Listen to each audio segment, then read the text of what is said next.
Hi hello welcome back to our channel. நம்ம சேனலுக்கு இப்போ தான் முத வரீங்க அப்படின்னா மறக்காமல் சப்ஸ்கிரைப் பண்ணி பெல் ஐக்கனை கிளிக் பண்ணி ஆல்னு கொடுத்து வச்சுக்கோங்க. அப்போ தான் நாங்கள் போகிற வீடியோ உடனே உங்களுக்கு நோட்டிஃபிகேஷனாக வரும்.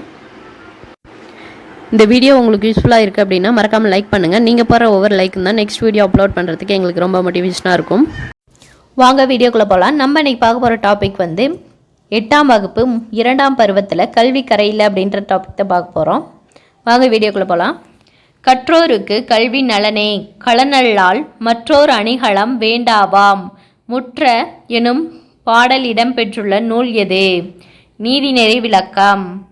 நீதிநெறி விளக்கம் என்ற நூலை இயற்றியவர் யார்? குமரகுருபரர். முற்ற என்ற சொல்லின் பொருள் என்ன? ஒளிர. குமரகுருபரர் எந்த நூற்றாண்டைச் சேர்ந்தவர்? 17ஆம் நூற்றாண்டு. நீதிநெறி விளக்கத்தில் கடவுள் வாழ்த்து உட்பட எத்தனை வெண்பாக்கள் உள்ளது?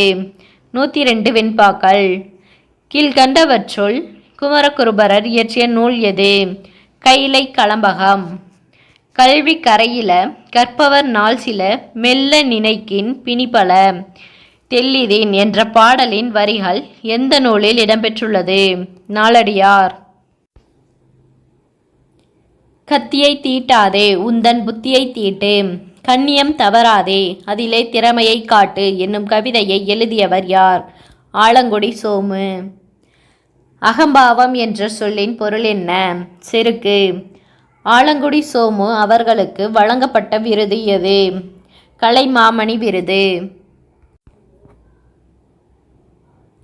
ஐநா அவையின் முதல் பெண் தலைவர் யார்? விஜயலட்சுமி பண்டிட். தமிழ் தென்றல் என அழைக்கப்படுபவர் யார்? திருவி கல்யாண சுந்தரனார்.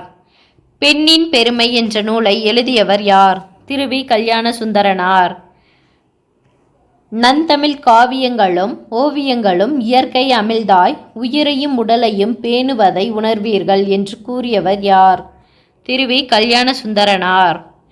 ஏடன்று கல்வி சிலர் எழுதும் பேசும் இயலன்று கல்வி பலர் கெட்டதென்னும் வீடன்று கல்வி ஒரு தேர்வு தந்த விளைவன்று கல்வி அது வளர்ச்சி வாயில் என்று கூறியவர் யார்? குலோத்துங்கன். இளமை விருந்து எனும் நூலை இயற்றியவர் யார்? திருவி கல்யாண சுந்தரனார். இயற்கை ஓவியம் என்று அழைக்கப்படும் நூல் எது? பத்துப்பாட்டு. இயற்கை தவம் என்று அழைக்கப்படும் நூல் எது? சீவக சிந்தாமணி. இயற்கை பரிணாமம் என்று அழைக்கப்படும் நூல் எது? கம்பராமாயணம். இயற்கை அன்பு என அழைக்கப்படும் நூல் எது? பெரிய புராணம். ஜெயகாந்தனோடு பல்லாண்டு என்னும் நூலை எழுதியவர் யார்? பீசா குப்புசாமி. உருபுகளுக்கு பதிலாக முழு சொற்களை வேற்றுமை உருபாக வருவதனை டேஸ் என்பர். சொல்லுறுப்புகள். வேற்றுமை உறுப்புகள் எத்தனை வகைப்படும்? 8. வேற்றுமைகளில் எந்த வேற்றுமைகளுக்கு உறுப்புகள் கிடையாது? 1ஆம் வேற்றுமை மற்றும் 8ஆம் வேற்றுமை. எந்த வேற்றுமை எழுவாய் வேற்றுமை என்று அழைக்கப்படுகிறது? 1ஆம் வேற்றுமை. 2ஆம் வேற்றுமையின் உறுப்பு டேஸ் ஆகும். ஐ. 2ஆம் வேற்றுமை எவ்வாறு அழைக்கப்படுகிறது? செய்யப்படு பொருள் வேற்றுமை. 4ஆம் வேற்றுமையின் உருபு டேஸ் ஆகும்.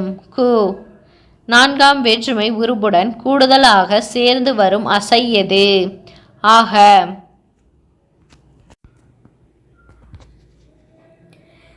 இடம் காலம் ஆகியவற்றை குறிக்கும் சொற்களில் எந்த வேற்றுமையின் உருபு இடம்பெறும்? 7ஆம் வேற்றுமை. விழிப்பொருள்களில் வரும் வேற்றுமை எது? 8ஆம் வேற்றுமை. உடனிகழ்ச்சி பொருளில் எந்த வேற்றுமை வரும்? 3ஆம் வேற்றுமை.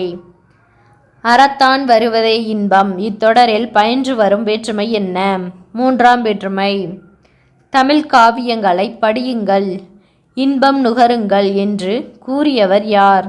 திருவி கல்யாண சுந்தரனார். இதோட அந்த டாபிக் முடிஞ்சது. நெக்ஸ்ட் டாபிக் அடுத்த வீடியோவில் பார்க்கலாம். தேங்க்யூ.